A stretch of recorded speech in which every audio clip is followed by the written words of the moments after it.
really.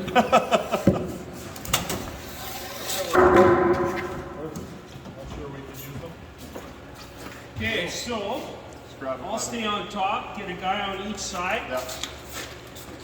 And then what you're going to do is grab the base of it, put your fingers in, just be careful. Bring it forward a little bit. Yep. There we go.